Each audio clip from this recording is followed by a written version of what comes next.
watercolor, watercolor color, I think. I don't know.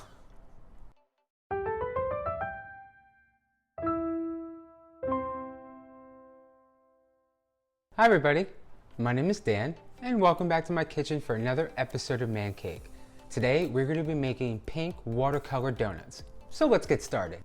If you're new to the channel and like to show your support, click that subscribe button down below and ring the bell so you can stay up to date on brand new recipes every week and get to see even more amazing ultimate cakes. Got a lot running through here and they're all just they're gonna be ultimate.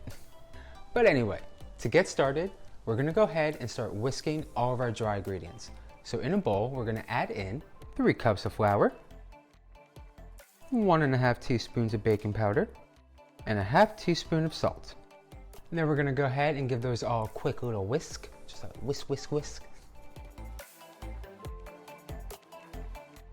Next, we're gonna go ahead, scoot that over to the side, grab another mixing bowl, and start on our wet ingredients. So first, let's go ahead and add in 3/4 cup of white sugar, 6 tablespoons of melted butter, and 3 tablespoons of vegetable oil. Or coconut oil if you feel so inclined. But with our whisk, we're gonna go back in and just whisk these all together. And then we're gonna follow that with 2 eggs, adding them in one at a time, and beat after each addition with our hand mixer on a low speed. You can stay with your whisk. Me, I'm not a spring chicken anymore. I like my hand mixer. It gets the job done nice and quick. So we'll add 1 egg, mix it up, another egg, and mix it up. Now with all those nice and mixed together, we want to follow that by adding in 1.5 teaspoons of vanilla extract and incorporate that into our wet ingredients with our hand mixer on a low speed. Now we're going to go ahead, take our wet ingredients and add to it our dry ingredients along with 1 1/3 cup of milk.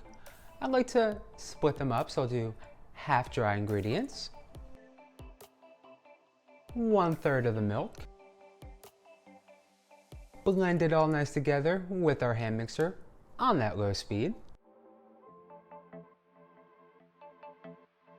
Back in with our dry ingredients and finish up with the last of our milk. And then just keep blending until all the ingredients are well incorporated.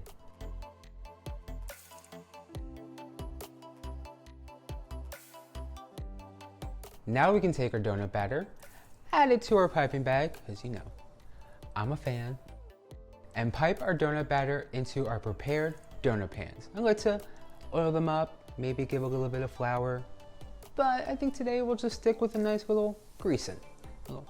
I don't know what that action is. It's not greasy.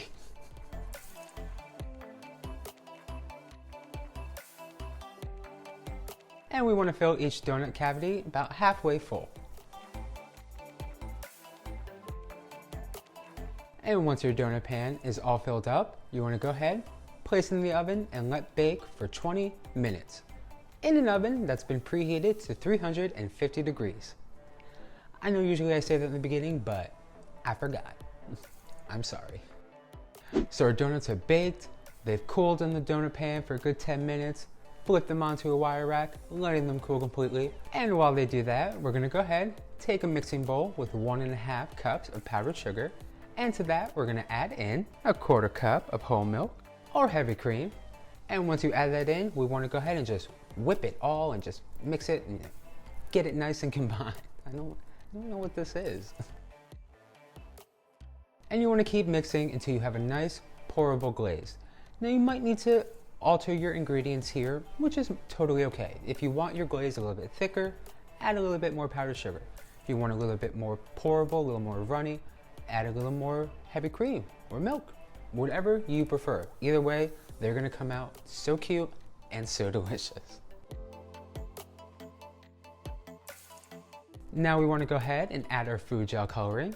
For these today, I'm gonna be using pink, but if you wanna mix the colors up, get creative, stick with the monochromatic and use one color, use your favorite color, what is your favorite color? You should, totally share that down below in the comments. But you would just want to add a couple of drops into your glaze and then swirl it around with a little skewer or a spoon. No need to be fancy.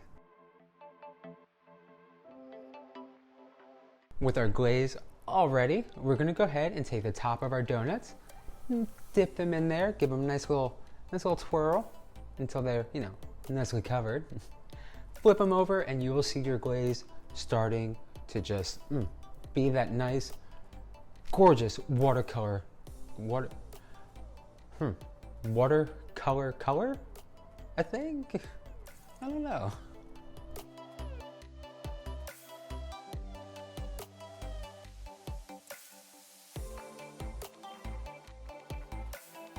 And we'll get another one.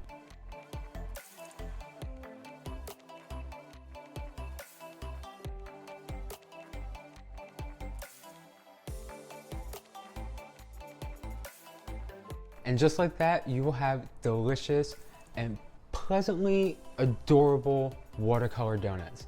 Now, depending on the glaze, again, that consistency, you might need to go in for, 1 or 2 more coats. Totally okay. You'll just make that color really pop. And that's all I have for you this week. Thank you for stopping by. And don't forget to click that subscribe button, because I'm going to be doing so many more ultimate cakes that you guys are not going to want to miss. I'm thinking taller, bigger, wider, extravagant, all the good stuff. And if you make your own watercolor donuts, you get creative with those colors, give a tag on Instagram or Facebook or Twitter or even Pinterest. Can you tag on Pinterest? I don't know. I'm still trying to figure out some of the social media stuff, We'll see. But Instagram is where the party's at. And I will see you guys in the next video. Until then, bye. Hi again. Not my usual outro, but if you could do me a big favor and let me know what videos you're seeing here and here, or here and here, depending on where I put them. And thank you so much for being here. You guys have made it just this whole year, almost a year and a half of a wonderful baking journey. So thank you. I appreciate you. I love you all. I think I just hit my mic, so it might be a little muffled. But again, just if you can comment and let me know, it'd be greatly appreciated. Thank you. And I will see you all again pretty soon, actually.